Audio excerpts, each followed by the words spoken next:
proses pendidikan itu pasti ada tantangannya. Jadi bagaimana kita menyikapinya, melewati tantangan tersebut dengan ya tadi niat dan kreativitas kita untuk melewati tantangan tersebut gitu, Kang.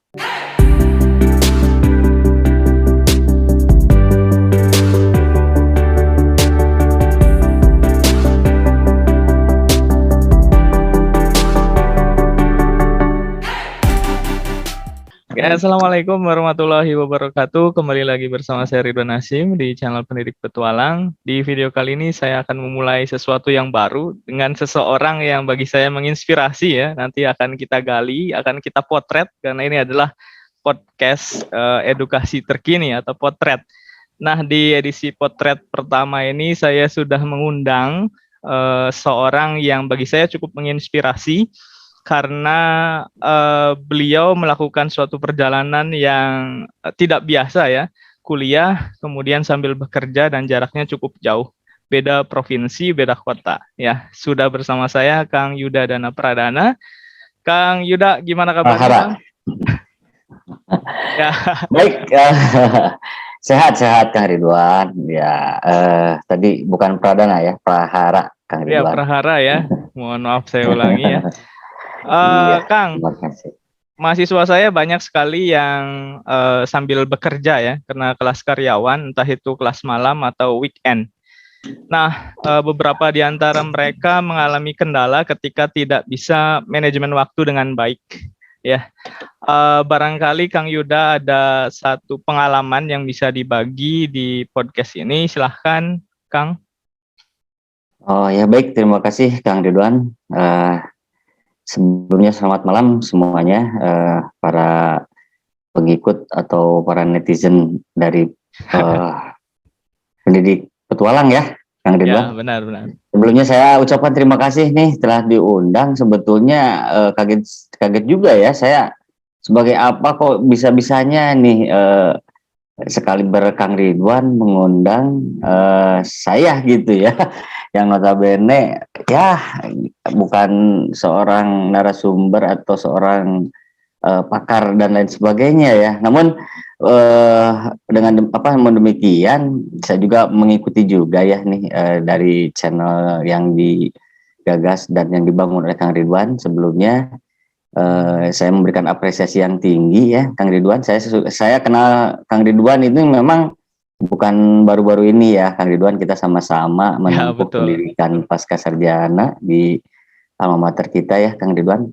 Ya. Jadi Kang Ridwan ini juga salah satu yang sebetulnya Kang Ridwan itu jadi salah satu sosok jadi sosok inspirasi juga bagi saya sebetulnya ini. Kita banyak brainstorming, banyak diskusi ya waktu itu. Ya, jadi ada hal yang memang nilai-nilai positif bagi rekan-rekan semua, terutama bagi para mahasiswa Kang Ridwan juga, bahwa sosok Kang Ridwan ini adalah betulnya secara implementatif inilah sosok yang menginspirasi harusnya ini. Bukan saya. Kang Yuda ini merendah gitu. Ya, merendah untuk tinggi ini. Makanya enggak benar. Jadi konten-konten yang dibangun Kang Ridwan betul yang yang istilahnya yang dibangun oleh Kang Ridwan ini adalah sebuah platform ya, kalau bisa dikatakan sebuah wajah baru sekiranya bagi transformasi dunia digital di kita gitu sesungguhnya, terutama dalam aspek atau dalam edukasi ya, nilai-nilai edukasi, karena kita tahu sendiri Kang Ridwan ya saat ini ini agak melebar dulu ya Kang Ridwannya sebagai pembukaan aja nih, makanya ini adalah tentang edukasi ya.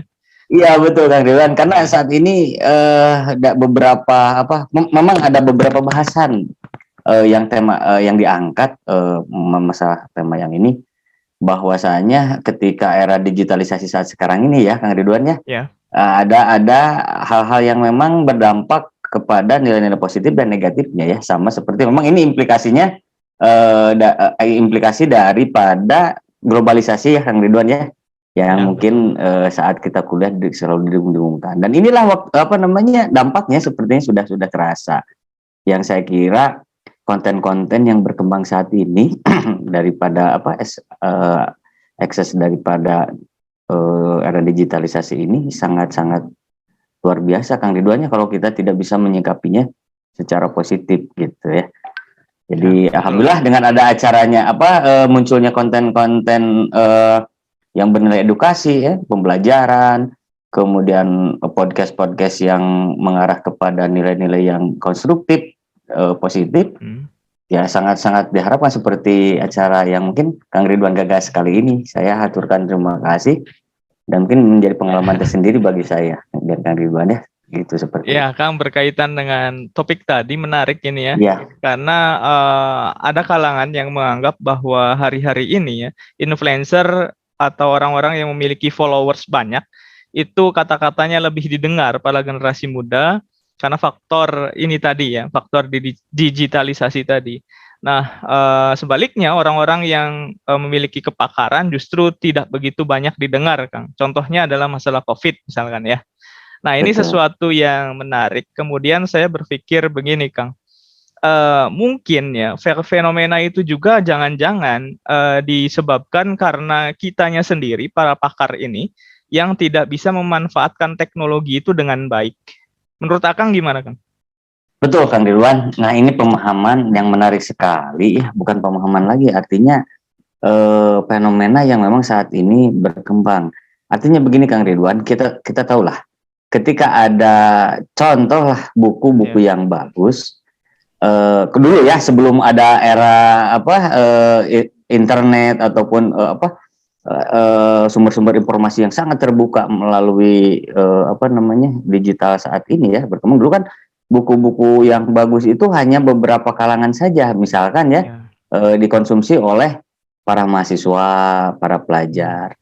Beda dengan buku-buku yang bercerita tentang buku-buku populer kayak novel atau yang tren saat ini misalkan ya kan. Itu sangat diserbu lah, baik itu di Gramedia dan lain sebagainya. Dan itu biasanya kalangan muda gitu atau kalangan-kalangan yang memang ini dan yang bernilai profit tadi ya.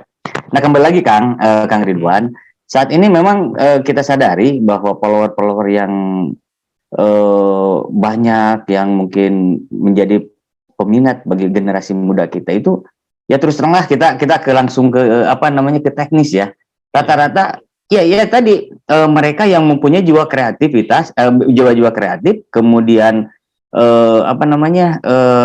kontekstual, kemudian melihat perkembangan dan daya minat daya tarik si generasi saat ini gitu yang dapat mereka ekspor dan yang dapat mereka manfaatkan. Nah, ini yang mungkin menjadi PR terbesar dari kata para pakar ya. Kalau saya lebih kepada para intelektual dan para tadilah cendekiawan ya. Cendekiawan lah Kang, yang bisa memahami atau mengamati perkembangan yang saat ini. Nah, alhamdulillah Kang, saat ini memang banyak bermunculan Kang ya, sehingga dosen-dosen kita lah yang guru-guru kita sekarang sudah mulai muncul nih ya, kayak Prof Karim, sekarang Prof siapa kemarin muncul Prof Cecep, itu sudah mulai ada memunculkan menggagas atau ya membuat channel tersendiri ya Kang ya. Mudah-mudahan bisa berkembang ke depannya. Nah, kemudian contoh yang lain begini Kang. Era digitalisasi yang saat sekarang ini luar biasa berkembang dari akses dan dampak daripada globalisasi yang memang tidak akan bisa sendat ya Kang ya. Ini akan menimbulkan berbagai tadi yang tidak akan bisa ada batasnya. Jadi aspek atau intinya berbagai peran yang harus berbagai hal yang harus diperankan, mulai dari keluarga, lembaga pendidikannya, sekolah maupun subkultur dari masyarakat lingkungan sekitar itu sendiri yang harusnya ini memang sangat berperan gitu ya. Nah, terlebih dari ekses negatif yang yang akan berdampak pada nilai era digitalisasi seperti ini gitu ya. Nah, kembali lagi tadi Kang Ridwan, mohon maaf, kenapa pertanyaannya kok saat ini banyak konten-konten yang justru menurut saya nih ya dalam tanda kutip kurang mendidik dan apa ya kesannya ini tapi sangat-sangat diminati ya seperti TikTok kemudian apa game terutama Kang ini luar biasa nih pengaruhnya dibanding apa namanya hal-hal yang bernilai positif dan ini menjadi PR terbesar bagi stakeholder pendidikan ya terutama bagi kita lah sebagai guru dosen para pemerhati praktisi dan lain sebagainya gitu Kang menurut saya PR terbesar seperti itu. Gitu. Ya, jadi bagaimana seharusnya kita sebagai generasi muda ya dalam menanggapi masuknya proses globalisasi yang tidak mungkin kita kita abaikan gitu ya. Kemudian itu sudah pasti ya suatu keniscayaan bahwa kita pasti akan mengalami proses globalisasi itu gitu ya. Betul Kang. Menurut saya gini Kang, sebetulnya banyak teori ya artinya. Kalau kita bahas di sini wah terlalu banyak SKS ya dan kita juga keterbatasan literasi juga ya perlu adanya bimbingan juga lah dari para guru-guru kita juga. Tapi setidaknya begini Kang, tadi kalau saya garis bawahi orang-orang yang bertahan atau orang-orang yang bisa memanfaatkan era digitalisasi sekarang, mereka yang mempunyai saya kira mempunyai daya nalar dan daya kreativitas yang tinggi, Kang. Artinya boleh jadi mereka itu ya kalau saya pikir pintar gitu ya, pintar untuk memanfaatkan daya imajinasi, daya kreativitas mereka yang dituangkan ke dalam kreativitas mereka sehingga mereka itu tahu segmen yang akan mereka garap itu akan menguntungkan gitu kan sehingga mereka akan membuat bahwa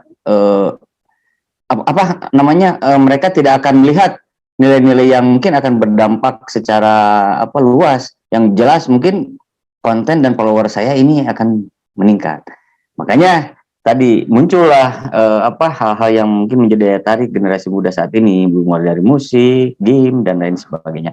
Dan yang lebih parah Kang, saya lebih lebih ngeri juga ketika ada sebuah konten yang hanya yang mengeksplor tadi Kang ya nilai-nilai yang menurut budaya atau norma-norma yang berlaku di kita itu ya agak-agak bersinggungan gitu. Tapi disukai banyak disukai oleh para netizen kita gitu. Namun sedikit demi sedikit mungkin ya saat ini juga ada beberapa kalangan, beberapa warganet kita itu yang memang sudah mulai menyadari ada istilah ini konten sampah, ini hanya untuk meningkatkan followers gitu ya, hanya viral dan lain sebagainya. Ini sudah mulai. Di sinilah peran kita Kang. Peran pendidik ya, guru, dosen, para praktisi dan lainnya lembaga juga LPTK dan sebagainya untuk bagaimana bisa merumuskan bukan hanya menandingi ya, bukan hanya mengimbangi tapi bagaimana ke depan Kang struktur kebijakan dan kurikulum kita itu menaruh perhatian ke arah sini gitu Kang. Contoh begini Kang, saya kasih contoh nih ya. Di dunia kepolisian saat dulu itu kan kejahatan itu modus operandi dan lain sebagainya ya terbilang seperti kejahatan biasa gitu ya Kang ya yang biasa pencurian dan lain sebagainya lah pembunuhan dan sebagainya. Tapi sekarang kan sudah berkembang kan Kang kejahatan terhadap cybercrime ya. Cybercrime kemudian pembobolan uang dan lain sebagainya sehingga penjahat-penjahat kita itu sangat-sangat pintar gitu kan.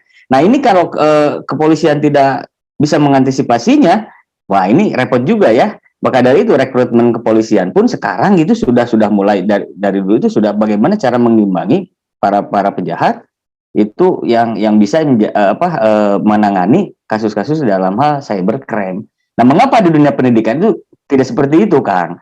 Jadi bagaimana cara mengimbangi hal-hal yang menjadi daya tarik warganet kita, terutama generasi muda lah, kita berbicara generasi muda ya Kang ya.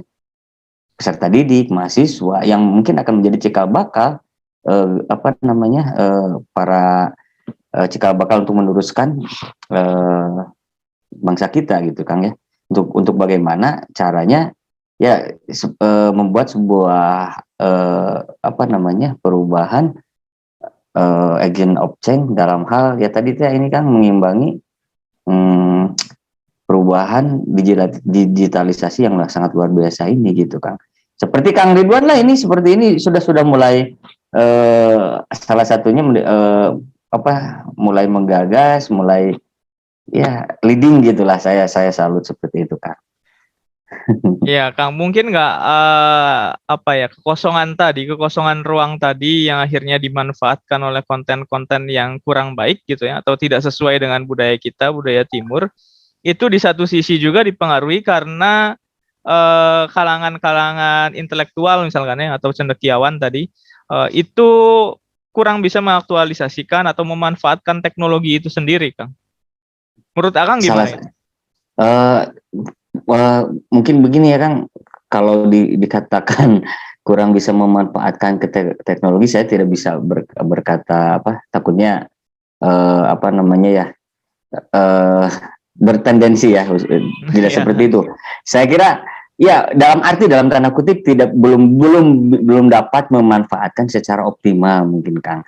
Ya saya tekankan tadi, inilah PR terbesar dari para pakar, daripada pengambil kebijakan di kita ya, untuk dapat tadi Kang, bagaimana cara mengimbangi atau setidaknya lah memberikan stimulus kepada generasi kita yang terutama menaruh perhatian di bidang pendidikan, untuk menciptakan sebuah kreasi untuk dapat bagaimana nih kita bisa membuat sebuah konten yang menarik sesuai dengan segmen atau sesuai dengan para generasi muda kita Kang. Karena yang kita sasar itu ya usia-usia produktif, sesuai dengan rencana atau menuju generasi emas 2000 berapa Kang? 2041 ya Kang ya? 2045 ya. Nah maka dari itu kan jangan sampai lepas ini kesempatan itu, sehingga para pakar di kita, kalau bahasa Pak Ridwan tadi, bagaimana bisa tadi ya kan kalau membuat kan itu adalah kesannya pribadi ya, secara ini kan harus masif gitu Kang. Bagaimana memberikan sebuah stimulus secara masif untuk dapat berdaya kreasi mengimbangi tadi Kang. Memang karena kreativitas itu tidak bisa diajarkan dalam bangku perkuliahan, pendidikan, hanya sekedar workshop dan lain sebagainya Kang ya. Ini karena kreasi ini kan ya mutlak dapat dieksplor melalui itu dari diri masing-masing seseorang gitu. Tapi bagaimana caranya bisa menumbuhkan hal tersebut gitu.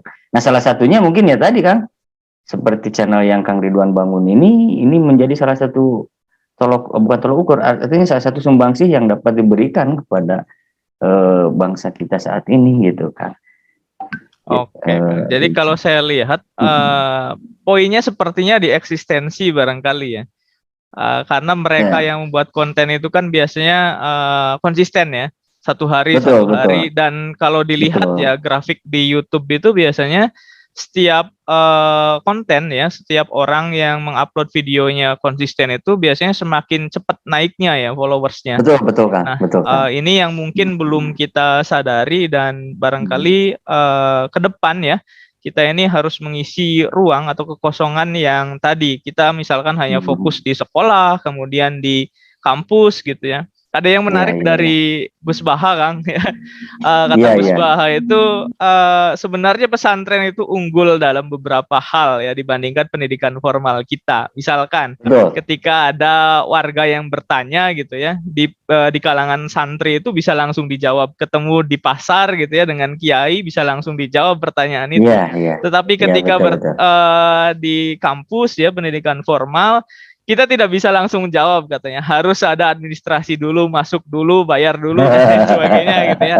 Nah ini yang barangkali menjadi kunci kita ya untuk bagaimana bisa mengimbangi atau minimalnya bisa mengikis lah ya kekurangan konten-konten yang bermanfaat. Nah Kang, ada satu lagi yang menarik tadi berhubungan dengan tahun 2045 Kang. Ya, dengan satu abad Indonesia merdeka. Dan berkaitan dengan itu kita butuh pembangunan yang benar-benar bukan hanya infrastruktur, tetapi juga bagaimana pembangunan sumber daya manusianya. Beberapa hari lalu nih Kang viral, ada pemotor di wilayah Dago, tidak salah ya. Iya, iya, itu iya, iya, iya. ke trotoar, Kang. Kemudian membuat kerusakan ya, beberapa fasilitas yang rusak, kemudian Iya, mengakibatkan iya. sampah yang terurai gitu ya. Hmm, Nah, hmm, hmm. dari Akang sendiri, sebenarnya masalah itu dari kacamata Akang ya, masalah itu diakibatkan karena apa, Kang? Untuk menjawab hal tersebut kan ya, ini kan sebetulnya ya, yang viral tersebut kasusnya banyak sekali, bukan bukan hanya di Dago ya Kang ya. Ya, Nah benar. ini sebetulnya saya nggak berani sih, sebetulnya memang banyak sekali ya harus kajian seperti ini. Cuma kan kita ringan aja ya Kang ya tadi ya, Ya, benar. diskusi ringan aja. Nah kalau hal tersebut kita cermati, memang ada beberapa aspek yang menjadi objek kajian daripada hal ini. Kita runut dulu, ini yang melanggar atau yang membuat si pelaku tersebut itu orang yang berada di usia mana misalkan kan ya. Kalau mereka misalkan pelajar, kalau nggak salah itu pelajar atau mahasiswa Kang ya. Usianya saya kurang tahu ya, tapi kayaknya Iya, masih iya, anak-anak muda ya. bisa anak muda ya, ya berarti generasi muda yang memang ini. Ya. Jadi gini Kang ya, kalau melihat hal tersebut, jadi aspek mana yang harus kita bangun? Kalau secara fenomena sosial, patologi sosial, ini kan kita kategorikan bahwa hal tersebut memang menjadi sebuah penyakit juga ya Kang ya. Tapi kalau kita tinjau dari aspek hukum ya jelas nanti itu ada ada sanksinya, dan ini kita tidak berbicara hukum ya Kang ya. Kalau hukum jelas lah, nilai hukum berarti ada tindakan yang harus hal yang harus ditindak sesuai dengan peraturan yang berlaku, itu jelas. Misalkan kalau ada perusakan taman, berarti kalau memang di sana ada perda, peraturan daerah yang adanya perusakan, itu wajib ditindak. Apalagi kalau memang sudah masuk ranah pidana, itu mungkin jangkauannya udah pidana. Nah, tapi karena tadi pertanyaannya memang kita di terminologinya di dunia pendidikan gitu Kang ya, hal ini memang menjadi apa ya, PR terbesar juga. Jadi antara nilai-nilai yang dibangun di lembaga pendidikan, nilai-nilai yang dibangun di keluarga, dan nilai-nilai yang ada di sosial kemasyarakatan, kadang hal ini sangat kontradiktif gitu Kang ya. Kalau istilahnya kita ada sign and the solen, ini sangat ada jurang pemisah. Saya yakin anak-anak tersebut ini sudah dapat sudah menerima gitu pelajaran atau nilai-nilai yang berbasis kepada nilai-nilai karakter positif. Tapi kok kenapa di lapangan ternyata ya sebaliknya gitu kan. Nah ini kalau kita urai banyak sekali identifikasi masalah yang harus diurai. Itu terjadi karena apa? Ya banyak sekali faktor ya Kang ya, terutama tadi eksistensi mereka di lingkungan tempat mereka berada gitu kan, di tempat lingkungan sosial mereka berada. Kemudian faktor keluarga bisa jadi. Kemudian faktor psikologis bisa jadi juga, Kang ya. Itu jadi banyak kajiannya gitu. Namun kalau secara umum kita tidak bisa menyalahkan kepada menyalahkan salah satu hal atau salah satu pihak dan lain sebagainya. Tapi ini menjadi sebuah PR terbesar juga, Kang. Jadi kalau kata kuncinya bagaimana kita menciptakan atau bagaimana kita membangun sebuah keteladanan untuk dapat menghindari ya minimal meminimalisir tindakan-tindakan perilaku yang menjurus ke patologi sosial generasi muda kita saat ini. Memang kan kalau secara teori itu sudah banyak ya Kang ya, buku-buku, kajian-kajian dan lain sebagainya. Bagaimana membangun masyarakat madani, bagaimana membangun nilai-nilai positif di keluarga, masyarakat, terlebih kepada terhadap pembangunan karakter building atau menanamkan karakter di lembaga pendidikan ya Kang ya. Ini sudah kalau sudah dibahas semua dosen, guru, itu praktisi pendidikan ini sudah pada tahu lah. Tapi bagaimana kita masalahnya itu bukan pada masalah teoritis, pemahaman, pengetahuan, keterampilan dan sikap saja, tapi ada hal yang mungkin Kang, yang satu aspek yang kurang tereksplor Kang, yaitu aspek spiritual saya kira mungkin. Nah inilah keteladanan penyeimbang yang saya kira menjadi hal yang penting. Sentuhan nilai spiritual ini yang saya kira yang sangat perlu menjadi porsi utama Kang. Karena kalau anak-anak sekarang kita itu kan kalau kita nasihatin ya atau kalau kita kasih contoh yang baik ya iya di depan, tapi di belakang kan berbeda. Karena apa? Nilai apa eksistensi mereka di lingkungan sosial mereka, saya kira Kang seperti itu. Oke, Kang. Di video itu ada yang menarik, Kang. Ketika saya lihat komentar-komentarnya, ada yang menarik berkomentar begini. Kalau misalkan ya infrastrukturnya dibangun kemudian ditata dengan baik, pasti tindakan tersebut tidak akan terjadi gitu ya. Taruhlah angkutan umum ada kemudian memadai. Nah, berkaitan dengan pembangunan dan mentalitas, Kang. Apakah bagaimana pendapat Akang lah? Ya tadi Kang mentalitas ya itu jadi indikatornya nambah lagi ya, jadi mentalitas, jadi jangan kalau saya sih kalau dikatakan apa indikator mentalitas yang ada di bangsa kita itu apa bukan bangsa ya, kalau bangsa kan keseluruhan, saya takut lah ya maksudnya masyarakat kita lah yang saat ini memang ini menjadi perhatian khusus juga Kang Ridwan.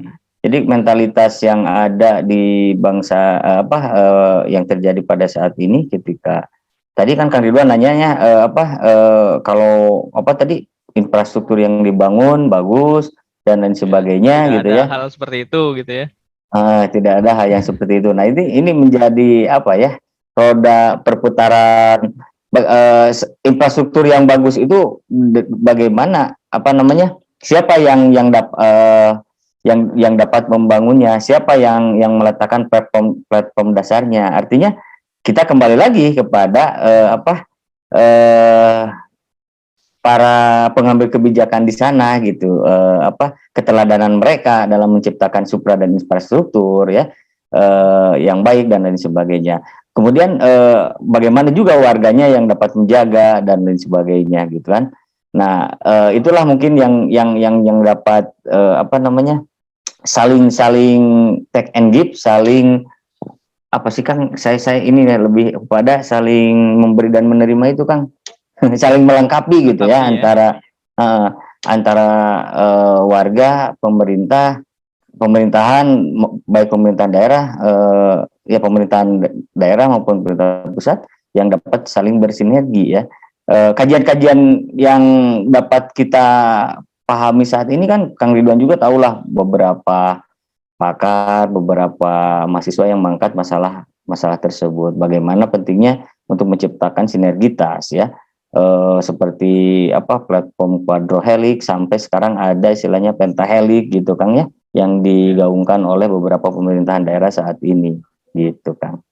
Mungkin ya pemahaman saya maksudnya sementara seperti itu dari pandangan saya gitu. Oke, Kang. Mungkin lebih bisa dipertajam oleh Kang Ridwan gitu mengenai video viral yang kemarin gitu, nilai-nilai yang kita sama-sama lah. Artinya diskusi ini juga kan membuka ruang-ruang ide baru ya. Jadi kalau kita berbicara tentang suatu kebenaran kan harus di check and balance gitu ya. Betul Kang. Jadi kan gini Kang. Jadi kita harus tahu dulu latar mengapa suatu peristiwa itu terjadi gitu ya. Alibi yang keluar itu apa gitu kan. Jadi kita nah ini nih yang menarik. Kadang warganet atau ya yang fenomena saat sekarang ini ketika ada tayangan atau berupa berita informasi, kadang kan harus kecenderungan ya, nggak semuanya kecenderungan suka ditangkap mentah oleh warganet kita gitu kan ya, tanpa klarifikasi atau tanpa literasi dulu ya. Kalau tabayun itu kan udah lebih ke teknis ya itu ya.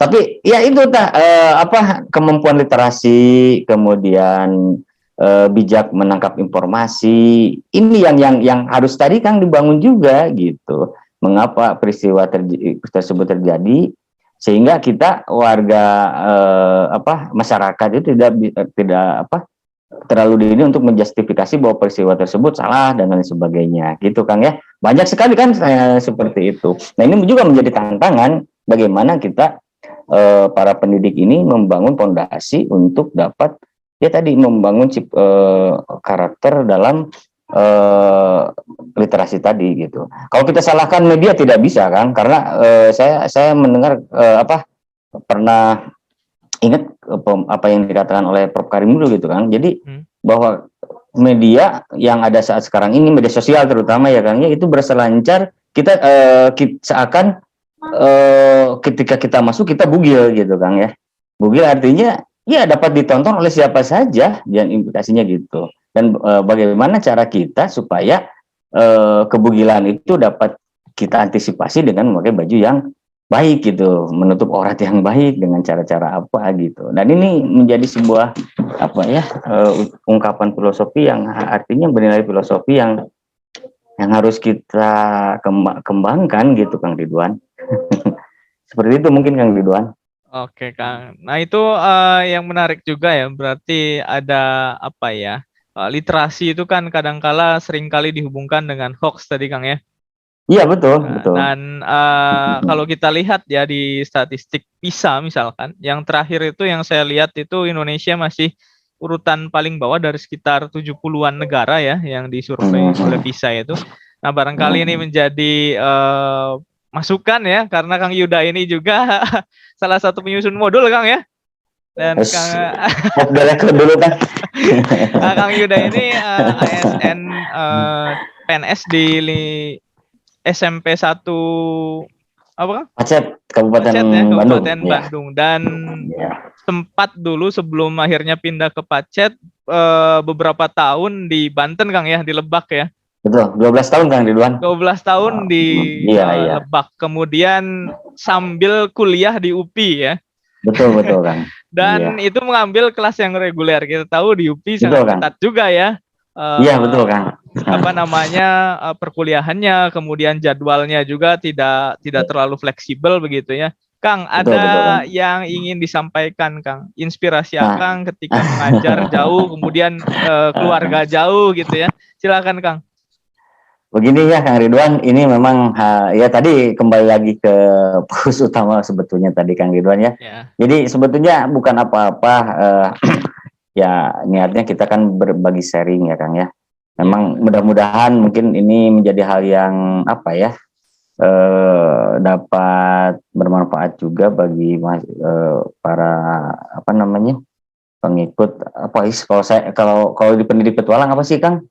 Fansnya itu bukan fans ya, para pengikut, para pemirsa yang mengikuti channel ini ya, sedikit berbagi pengalaman bahwasanya saya itu Kang berprinsip bahwa pendidikan sepanjang hayat itu bukan hanya bisa dapat dikatakan di mulut saja ya, tapi memang berdasarkan kepada bagaimana kita dapat mengeksplor diri kita, mempunyai niat yang kuat untuk dapat tadi Kang ya tolabul ilmi lah ya, bahwa semata karena ingin ilmu saja gitu Kang.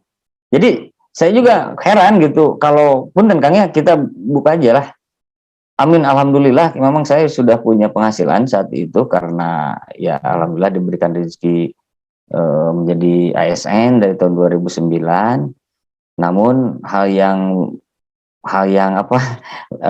menjadi kendala juga karena saya terpisah di keluarga juga, terpisah jarak ya, artinya keluarga, istri dan anak di Bandung, sementara saya berjarak 250 km dari rumah ke Provinsi Banten, dan Banten juga di Kabupaten Lebak. Kabupaten Lebaknya juga di kecamatan dan desa yang pelosok gitu Kang ya. Memerlukan waktu 1 hari gitu kalau perjalanan. Namun di situ Kang artinya saya lebih banyak berpikir bahwa ketika kita bertugas di artinya yang jauh dari hiruk pikuk perkotaan ya, saya sempat berpikir bahwa ternyata memang banyak berkontemplasi lah Kang kalau istilah itu ya. Jadi bahwa ternyata upgrade daripada kemampuan kompetensi kita itu diperlukan semata karena untuk tadi bukan tuntutan untuk gaya pengen gelar gitu Kang, enggak. Cuma untuk mengupgrade ilmu gitu. Di sana saya terbatas untuk menemukan rekan dalam seperti brainstorming gitu ya, mempertajam kemampuan literasi keilmuan, keprofesionalan, agak terbatas juga Kang ya. Tapi alhamdulillah kesini terdapat komunitas dari profesi ke profesiannya seperti MGMP dan sebagainya itu menjadi wahana membantu bagi saya. Namun di balik hal tersebut saya juga punya tekad bahwa ternyata ke depan saya ingin bertekad untuk mengupgrade daripada kemampuan saya melalui ya secara formal gitu ya, keilmuan secara formal ya, tidak lain melanjutkan ke jenjang yang lebih tinggi.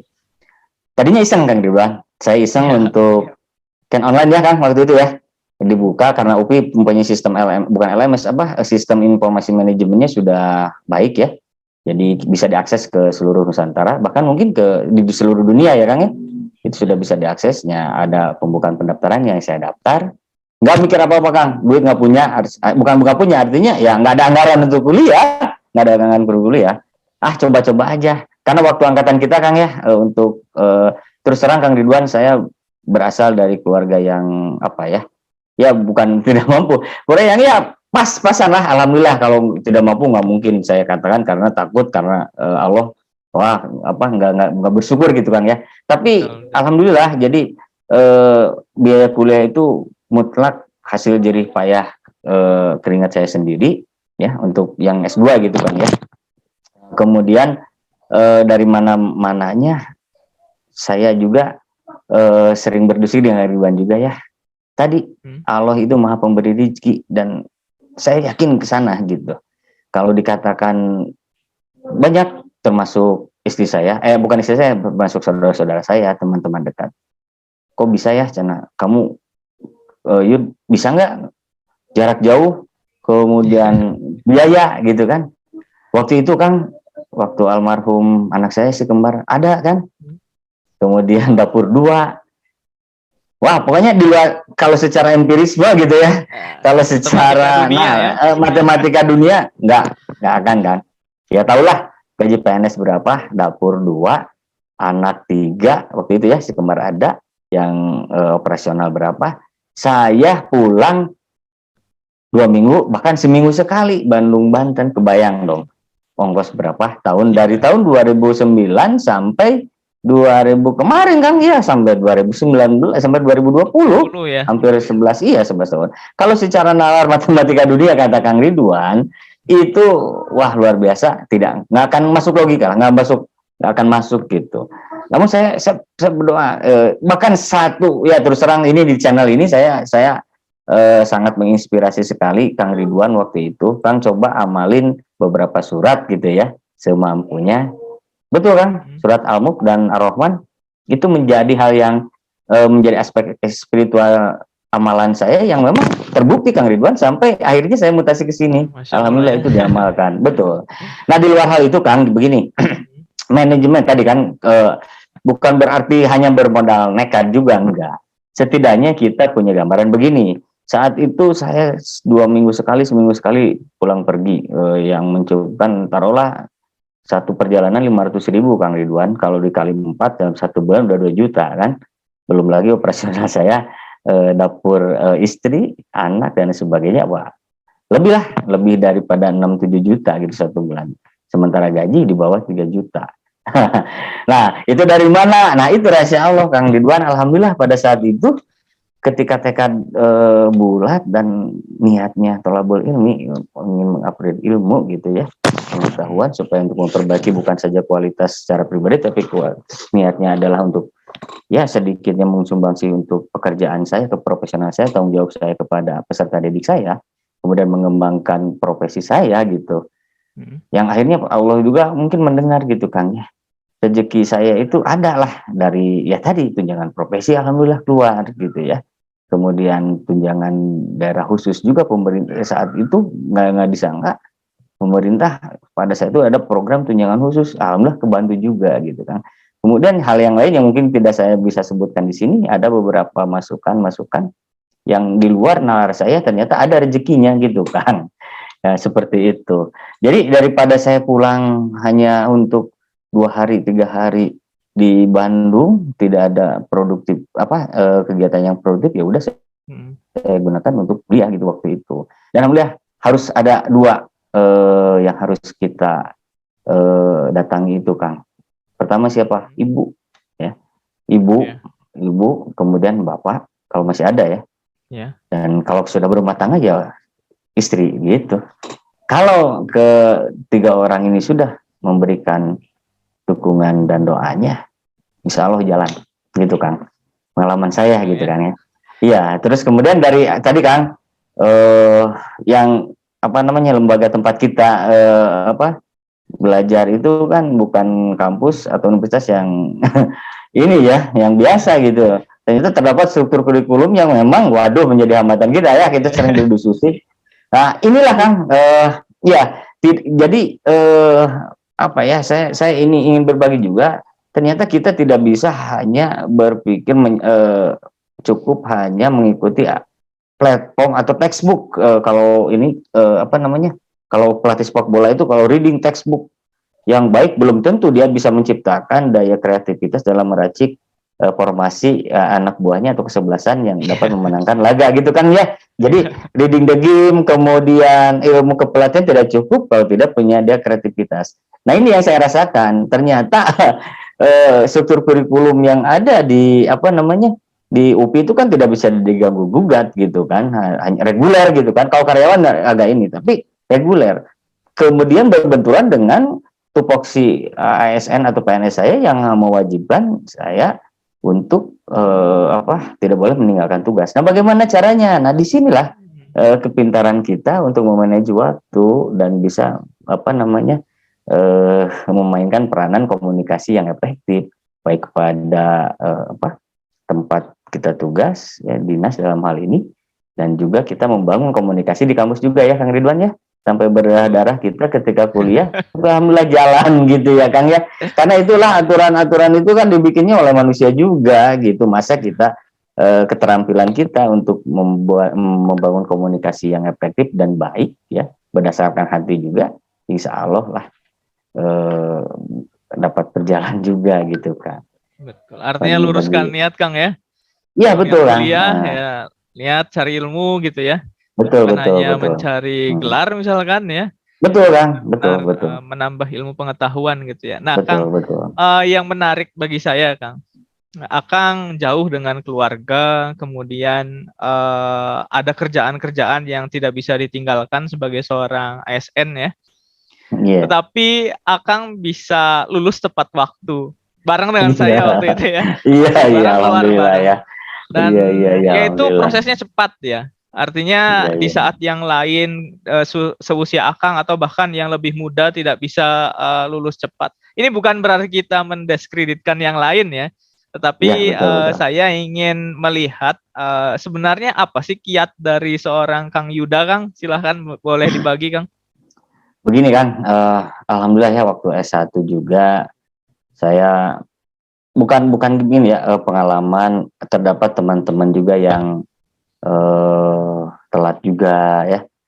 Berbagai masalah, berbagai latar belakang, berbagai apa yang dialami mungkin teman-teman, bahkan saya juga pasti mengalami fase-fase seperti itu. Terlebih kepada mungkin ini bagi para mahasiswa Bapak Ridwan di sini juga menjadi sebuah apa ya, mungkin pengalaman juga. Yang penting tadi itu ya Kang, apa sih? Kalau kita berpedoman pada bahwa kuliah itu hanyalah sebagai aktivitas lah pemangke ataupun hal yang menjadi kayak tadi malas ya Kang ya, malas ada fase yang aduh ini diberikan tantangan mata kuliah A, B, C selalu aduh nggak bisa dilaksanakan, menyerah. Nah ini Kang, jadi tadi kembali ke mentalitas yang tadi dibahas ku Kang ya. Mentalitas itu memang perlu Kang, nomor satu saya kira ya, mentalitas yang harus dibangun itu bukan hanya sekedar bangun pagi, bukan hanya sekedar membaca buku, bukan hanya sekedar belajar, menghafal, belajar untuk memahami sebuah mata kuliah, bukan saya kira Kang, tapi bagaimana kita dapat membangun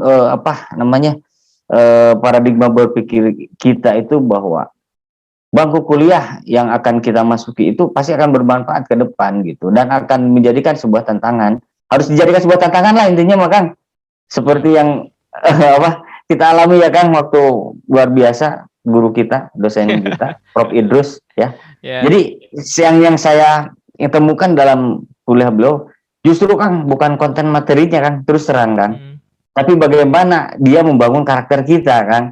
Walaupun kita secara kan kita pendekatannya andragogi ya, bukan pedagogi ya, Kang ya, kepada mahasiswa Orang dewasa itu. ya. Iya.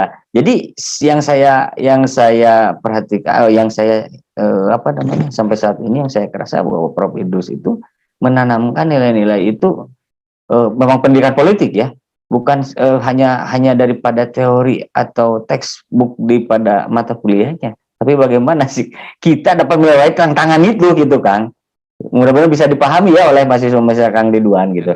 Jadi tantangan kemalasan dalam kuliah itu yang harus dihadapi gitu ya. Waduh, cara gampang ngomong mah kan kadang kita kalau istilah Sunda ya, ini kok gampang sih bicara mah. Iyalah, situ ada anggarannya di situ mah, dari latar belakang keluarga yang ada sehingga lancar keuangannya. Oh, situ mah memang mungkin punya kapasitas dan kapabilitas yang mumpuni. Saya mau banyak apa istilahnya? Banyak hal yang harus dipikirkan selain kuliah, bla bla bla bla bla. Wah, banyak sekali Kang seperti itu. Namun itu tadi ya, jadi saya jadi teringat sebuah keterangan atau ayat, Kang Ridwan juga tahu ya. Allah tidak akan memberikan kepada umatnya permasalahan kalau dia sendiri tidak bisa mengatasinya gitu, Kang ya. Jadi ya Kang Ridwan tahu lah sebetulnya. Jadi takaran-takaran masalah yang dihadapi waktu kita menempa proses pendidikan itu pasti ada tantangannya. Jadi bagaimana kita menyikapinya, melewati tantangan tersebut dengan ya tadi niat dan kreativitas kita untuk melewati tantangan tersebut gitu, Kang. Karena tidak bisa dijelaskan secara teknis sih, Kang, ini seperti ini ya. Karena memang ya betul gimana ya, Kang ya. Jadi saya kira gitu. Jadi paradigma berpikir kita dulu yang harus dibangun gitu. Niat lurus, paradigma yang apa namanya? Yang harus dibangun dulu. Bahwa kita itu pasti bisa. Kalau sebelumnya kita ngomong, waduh berat pasti berat gitu. Waduh, yuk tugas 300 halaman, aing waktu kita punya waktu cuma 2 malam. Pasti nggak akan selesai, Kang. Aslinya. Tapi kalau misalkan, ini harus selesai 2 malam atau seminggu harus bisa membuat 2 makalah, 3 makalah. Wah, bisa nggak ya? Pasti nggak bisa, kan? Tapi kalau kita seminggu ada 3 makalah, ini harus kita, ada bisa, insya Allah, oke, pasti Sabtu anggus lah. Insya Allah, yakin jadi. Seperti ya sekarang ini kan, target saya tanggal 14, bikin modul, harus 4 modul. Saya belum satu halaman pun saya bikin, tapi saya yakin tanggal 14 selesai dan pasti selesai. Nah itu yang harus kita bangun paradigma dulu, Kang. Kepercayaan diri kita, motivasi kita bukan hanya dari luar, bukan hanya dari faktor eksternal, tapi internal diri dulu yang kita bangun, insya Allah. Jadi ada sebuah gini, Kang, saya dari guru saya juga, kalau kita ingin mencapai sebuah tujuan, harus kosongkan dulu hati kita, katanya, Kang. Jadi ibarat begini, kalau kita punya flash disk, bukan flash disk sekarang yang kekinian itu, yang eksternal gitu ya. Kan kalau hard disk eksternal, kalau kita masukkan file-file, ketika hard disk eksternal itu penuh, apa yang terjadi, Kang? Jadi ada kendala, ada yang masuk, ada yang enggak gitu kan ya, nggak akan optimal loading dan lain sebagainya. Apalagi kapasitas hard disknya itu terbatas. Tapi apa yang kita berbeda ketika misalkan file ini banyak, kemudian penting juga semuanya. Kalau kita masukkan ke flash disk yang isi pasti ada kendala. Tapi bagaimana kalau kita format dulu si flash disknya supaya kosong? Pasti kan kita tidak ada kendala, dan file-file yang akan kita simpan itu pasti aman dari virus, dari asal kita format dulu. Kan gitu kan ya, Kang? Ya. Contohnya sama dengan hati, pikiran, kemudian jiwa kita kosongkan dulu. Artinya dengan apa kosongkan ya tadi? Dengan hal yang bernuansa negatif dalam arti, pikirannya kita tidak akan bisa, itu negatif. Kemudian ya tadi, Kang, hal-hal yang menurut kita tidak bisa, kosongkan dulu gitu kan. Seakan kita kosong, itu kan tujuan kita itu kuliah, tujuan kita itu nanti akan wisuda, tujuan kita itu selesai skripsi, laporan dan lain sebagainya. Kosongkan dulu hati kita, pikiran kita. Berarti tujuan kita itu harus dimasukkan kepada diri kita. Nah seperti itu, Kang, pengalaman yang saya ini gitu kan. Kalau saya selalu beralasan, pasti selalu keluar alasan itu gitu. Tidak bisa, keuangan dan lain sebagainya. Mencek istilah ekstrimnya mah kumaha brehna we kumaha engke da Allah ngarejegian cenah gitu lah. Iya benar. Seperti itu mungkin kan. Ya Kang, Mungkin tadi Kang Ridwan juga. menarik ya, ada tadi Akang sempat membahas tentang Prof. Idrus ya. Iya, Beliau iya. kalau yang saya tahu ya, nggak tahu sekarang apakah ada yang lain gitu. Waktu itu ya, ketika itu beliau adalah satu-satunya guru besar ya atau profesor, dosen UPI lah, yang ulang tahunnya dirayakan gitu ya. Dan Iya, yang betul datang betul. itu murid-murid beliau, beberapa juga bahkan jenderal ya dari Iya, TNI, betul betul. beliau Dari juga Sesko ya kalau mengajar nggak salah. di Sesko ya, mengajar di Ah, ah, Sesko.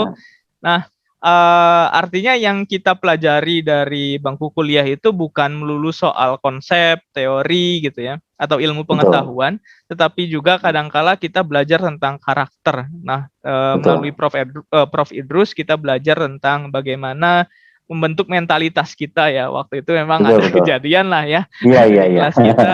Nah, saya ingat waktu itu beliau juga pernah berkata, itu resiko kalian, kalian milih bekerja atau kuliah gitu ya. Iya iya betul Nah, ada betul. juga mahasiswa saya yang pernah bertanya demikian, Kang. Karena mungkin ada Iya iya. dosennya yang waktu itu berkata demikian. Nah, ketika itu di pikiran Akang sendiri, apa yang yang Akang pikirkan, Kang? Ketika diberi dua pilihan itu. Diberi dua pilihan. Anda pilih kuliah dan atau pilih bekerja. Itu adalah pernyataan seorang guru, Kang. Artinya bukan secara, kalau kita menangkap bahwa harus memilih kerja atau kuliah, orang yang tadi katakan Ridwan mentalitasnya tidak teruji harus memilih dua itu kan ya. Benar. Walaupun memang hidup itu adalah pilihan. Yang menentukan pilihan katanya kita, tapi tetap di atas pilihan yang akan kita pilih Allah yang akan menentukan. Nah, maka dari itulah yang dinyatakan oleh Prof. Idrus, saya menyikapinya secara positif, Kang Ridwan. Oh, ternyata Prof. Idrus itu justru saya dijadikan sebuah motivasi dan logika pernyataan terbalik. Kalau menurut pemahaman saya, Anda pilih kuliah apa kerja. Seakan saya tangkap itu, saya anggap bahwa kalian yang harus bekerja dan kuliah gitu. Artinya coba manage waktu antara kuliah dan kerja. Nah gitu. Kalau saya tangkap gitu kan. Itu urusan kalian bagaimana memanage kuliah atau kerja, bukan memilih sok kuliah atau kerja. Pilih dua-duanya, enggak. Ya kalau saya menangkapnya seperti itu, Kang. Jadi dijadikan sebuah tantangan. Jadi bukan sebuah pilihan juga gitu kan. Karena kalau kita diberikan pilihan tersebut, pasti kita akan terjebak kepada sebuah ya pilihan tadi, apakah profesi kita lanjutkan atau ilmu gitu ya, menimba ilmu. Dan saya kira kalau dua hal ini kita benturkan, memang banyak sekali orang yang memang mengalami hal seperti itu, tapi pada kenyataannya banyak juga yang sukses gitu, mencapai dua tujuan secara bersamaan. Nah, yang saya tangkap yang kemarin pengalaman Prof. Idrus itu, saya anggap bahwa itu sebuah tantangan gitu kan, bukan pilihan gitu. Bahwa bagaimana dua pilihan ini menjadi satu tujuan, sama-sama berjalan gitu. Walaupun berat, Kang Ridwan ya, memang saya waktu itu berat sebali, hampir bahwa ya udahlah kalau begitu mungkin kita akan molor gitu kan, punya gambaran wah kita pasti studi akan molor dan sebagainya. Tapi dengan tekad kita semua ya Kang, yang tadi itu untuk menjawab tantangan bahwa segala sesuatu pasti ada solusi, asalkan kita kita dapat menyelesaikan masalah tersebut dengan tadi tidak berpikir jernih, kemudian niat kembali. Jangan saya mengambil sebuah pernyataan dari Kang Budi Dalton, mohon maaf, dari Kang Firman, kemudian Firman Siagian, bahwa jangan keluar antrian, katanya Kang. Jadi jangan keluar antrian itu dimaknai bahwa jangan sampai keluar dari tujuan semula kita gitu, Kang. Banyak yang kalau itu ya, jangan sampai keluar antrian.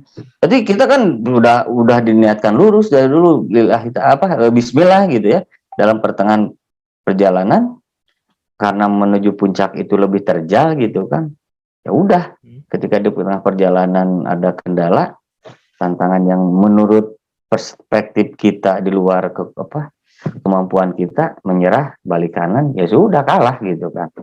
Tapi kalau kita mempunyai dibangun dulu gitu mindset kita bahwa itu merupakan sebuah tantangan untuk mencapai sebuah tujuan, ya insya Allah berhasil gitu kan. Tinggal bagaimana ya tadi civic skill kita kan, civic skill kita di explore ya, sehingga menjadi bernilai positif. Insya Allah tujuan kita itu akan tercapai gitu kan. Begitu mungkin Kang Ridwan. Jadi saya tidak bisa poin secara teknis kan, karena ini bisa diterjemahkan secara masing-masing oleh para mahasiswa Kang Ridwan atau para pemirsa yang menyaksikan channel ini, bahwa setiap kehidupan itu akan memiliki tantangan dengan porsinya masing-masing. Dengan bagaimana kita melewati tantangan tersebut dengan keyakinan bahwa kita bisa. Kalau merasa kita ragu, udah jangan, pasti tidak akan kita bisa. Karena saya berpedoman tadi Kang, yang keterangan tadi ya, bahwa Allah tidak akan memberikan sebuah masalah kalau kita tidak bisa menyelesaikannya gitu, dengan porsi kita gitu kan. Di luar, Allah tidak akan membebani sebuah masalah di luar kemampuan kita gitu kan. Benar. Gitu. Jadi dua hal itu tidak bisa dibenturkan Kang ya. Dan kadangkala kita menjadikan salah satunya sebagai alasan ketika yang satu itu bermasalah ya. Ya, mungkin betul kan. Yang saya ambil ya dari sesuatu yang diajarkan oleh beliau adalah tentang bagaimana yang tadi Kang Yuda katakan tentang manajemen waktu Kang ya. Betul. Dan memang terasa di kehidupan kita setelah itu, karena setelah kita kuliah pasti kita akan dihadapkan dengan berbagai pilihan Kang ya. Dan betul. kadangkala pilihan itu selalu berbenturan, dan bagaimana kita menyikapi hal itu menjadi sebuah solusi bukan alibi gitu ya barangkali Kang ya. Betul Kang Ridwan, betul. Karena seringkali seperti ini Kang, ya kita kan diskusi ya, brainstorming. Ya. Wah, situ mah ngomong gitu ya, berbagai dukungan ayah, seperti itu. Oh, dadinya mau rebus milik ya situ mah ya udah rezekinya seperti itu. Nah, ini kan saya kira pemikiran yang kerdil gitu Kang ya, sehingga mereka pasti melihat hanya secara kasat mata, tidak tahu prosesnya seperti apa. Kita yang pengalaman atau internalisasi self experience kita yang kita jalani itu kan mereka tidak tahu sebetulnya ya apa yang kita pernah alami. Nah, hal-hal tersebut mungkin ya karena memang saya Kang Ridwan juga tahu ya, mengalami juga gitu Kang ya. Fase-fase seperti itu, makanya kita berdiskusi seperti ini juga. Nah, bukan semata karena ingin bahwa saya merasa berhasil dan sebagainya, enggak. Ini hanya sebagai tadi kata Kang Ridwan, sebagai gambaran pengalaman saja, bahwasanya tadi kata Kang Ridwan, kita akan pasti dalam perjalanan mencapai sebuah tujuan itu pasti akan dihadapkan dengan berbagai dinamika dan masalah yang ada gitu, terutama dihadapkan kepada sebuah masalah pilihan gitu Kang. Nah, jadi begini Kang tipsnya tadi, Anda pilih A dan atau B, apakah itu sebuah kemutlakan? Kalau yang memberikannya manusia itu tidak sebuah yang mutlak Kang ya, kita bisa jalani dua-duanya sebetulnya. Tinggal kalau memang satu hal yang tidak bisa, karena tidak bisa memilih salah satu, harus memilih salah satu, nah itu sudah bukan ranah kita lagi. Mungkin Allah memberikan bahwa itu memang harus dipilih gitu. Tapi ketika kita kan tidak tahu jawaban Allah Subhanahu wa taala ya, menurut keyakinan saya atau Tuhan Yang Maha Esa, Tuhan memberikan tidak menjustifikasi bahwa kamu harus memilih satu, apa yang terjadi, bagaimana gitu kan. Nah, selama manusia memberikan pilihan satu di antara dua pilihan kan, kita masih punya Tuhan gitu. Bagaimana kalau Tuhan berkehendak dua-duanya gitu kan? Itu hanya pilihan yang ditawarkan oleh manusia gitu kan ya. Ya ini sekedar hanya motivasi sih Kang, bukan ya memang harus gitu Kang. Jadi kalau bisa ya kita jalani dua-duanya gitu. Tinggal tadi resiko, pasti ada resiko gitu Kang. Ya itu terlalu berat. Nah, kalau terlalu berat di pikiran kita pasti berat gitu kan. Jadi waduh berat nih waktu dan sebagainya. Apa salahnya kita balikan? Nah, ringan bisa kita insya Allah gitu kan. Kalau ngomong bisa, tapi pelaksananya. Nah, itu dia pelaksananya bagaimana kita dari berat itu supaya menjadi diringankan gitu kan Kang ya.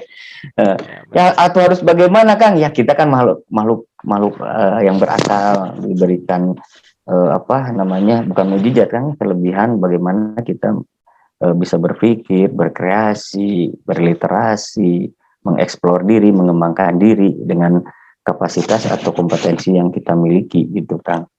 Nah itulah mungkin Kang poin-poin yang bisa ya kita berbagi gitu mungkin Kang ya. Dan alhamdulillah sekarang iya kealami dan berhasil juga gitu. Dan saya juga tahu perjalanan Kang Ridwan. Saya tahu dulu ya Kang Ridwan perjuangannya sampai sering berdiskusi, sering Kang Ridwan juga ya ketika di ketika di kuliah uang tinggal berapa puluh ribu lagi Kang Ridwan ya. Betul.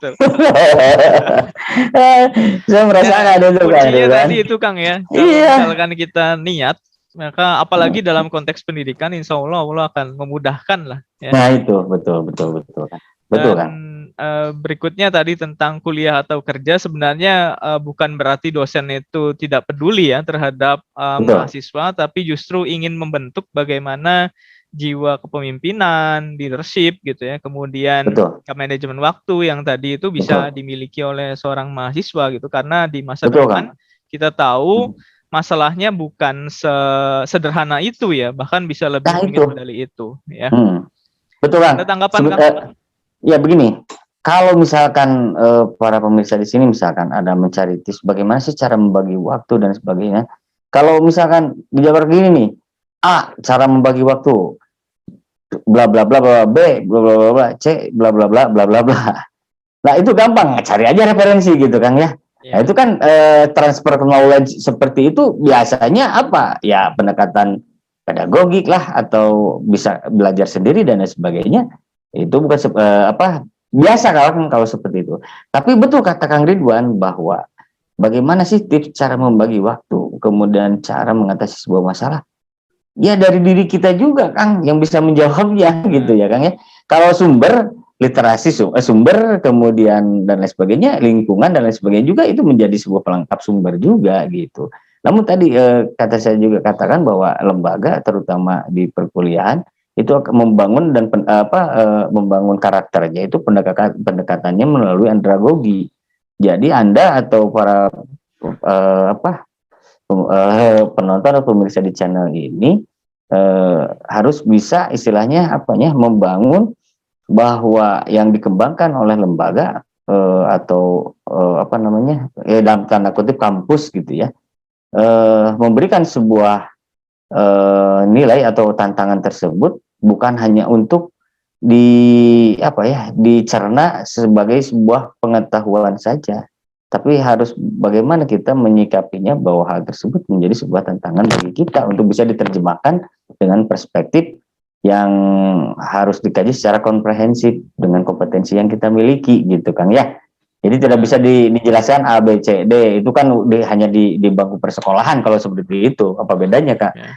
Rekan-rekan pelajar dengan rekan-rekan yang sekarang sedang menempuh di dunia perkuliahan gitu Kang ya. Jadi mungkin teman-teman atau adik yang lain juga mudah-mudahan bisa menerjemahkannya gitu ya Kang ya.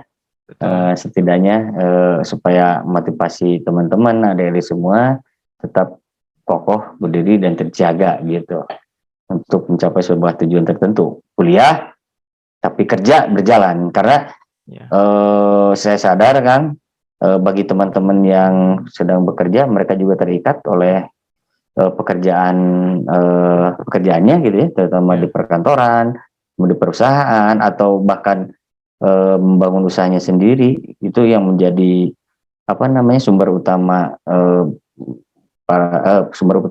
penghasilan mereka, dengan tadi ya upgrading, transfer ataupun pengembangan keilmuan, keprofesian di kampus juga itu merupakan sebuah hal yang penting juga. Nah, bagaimana mensinergikan antara kuliah dan kerja gitu ya, dua hal yang memang menjadi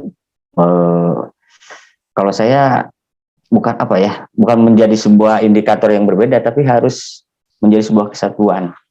Kalau prinsip saya seperti itu Kang, tidak bisa dipisahkan gitulah. Nah itu Kang. Iya begitu kan. Jadi kita jangan sampai salah paham gitu ya. Kalau misalkan ada dosen yang seperti itu, saya teringat Betul. statement dari Prof. Karim waktu itu. Kalau misalkan saya masuk kemudian mengajari apa yang ada dalam isi buku, apa gunanya saya katanya. Karena kalian bisa Iya, baca iya, iya. sendiri buku itu ya. Betul, Tapi betul, justru betul. ada pengetahuan yang lebih luas, kemudian ada sikap yang perlu kita teladani gitu ya, ada mentalitas yang perlu kita godok gitu ya di bangku perkuliahan. Atau mungkin di Betul. persekolahan juga ya.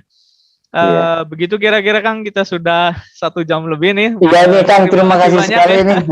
Aduh, mohon maaf Sudah Kang Ridwan bersedia kalau ya. sama-sama Kang Ridwan. Mohon maaf apabila tadi bukan kesannya menggurui Kang Ridwan ya, karena memang ini temanya atau judulnya hanya brainstorming, sharing pengalaman. Ya, Mohon maaf apabila ada kata-kata saya yang menyinggung ataupun di luar konteks yang ada saat ini saat berlangsungnya acara ini. Mohon maaf Kang Ridwan ya. kita saling sharing aja gitu Kang ya. Iya, sama-sama Sama Kang saya Ridwan. juga Betul. barangkali ada sesuatu yang mungkin kurang bisa ditanggapi oleh kawan-kawan yang nanti menonton ini gitu ya. Karena statement kami belum tentu benar, kemudian statement orang lain juga belum tentu salah gitu ya. Kalau Betul. mengutip kata-kata Imam Syafi'i ya. Ya betul. Jadi saya juga teringat bahwa bukan berarti jika kamu benar bukan berarti aku salah gitu ya. Jadi jangan menghakimi gitu Kang ya. Ya betul. Ruang diskusi seluas-luasnya begitu melalui channel ini juga. Sekali lagi terima kasih Kang. Sama-sama Kang Ridwan. Ya. Amin, sama-sama. Ya sukses juga Kang ya untuk channelnya. Mudah-mudahan viewer dan pengikutnya juga melebihi apa yang ekspektasi yang kita harapkan ya Kang ya. Semoga followernya bertambah terus, channel-channel yang positif seperti ini mudah-mudahan lebih banyak lagi gitu Kang ya. Sukses terus Kang Ridwan. Ya terima kasih Kang, sama-sama ya. Kita mungkin bisa bertemu di kesempatan lain. Semoga pandemi ini segera berakhir ya. Karena sesuatu yang menjadi lebih sulit ketika di pandemi ini. Tapi kita juga belajar banyak hal ya tentang pandemi ini. Dan sekali lagi terima kasih kepada Kang Yuda yang sudah mau mengisi acara ini untuk episode pertama. Banyak sekali pengalaman kemudian pengetahuan yang bisa kita gali, bisa kita pelajari dari seorang Kang Yuda ya. Oke, barangkali belajar kan ya podcast kita hari ini. Mohon maaf atas segala kekurangannya, atas kesalahan dan khilafan kami. Akhir kata, wassalamualaikum warahmatullahi wabarakatuh.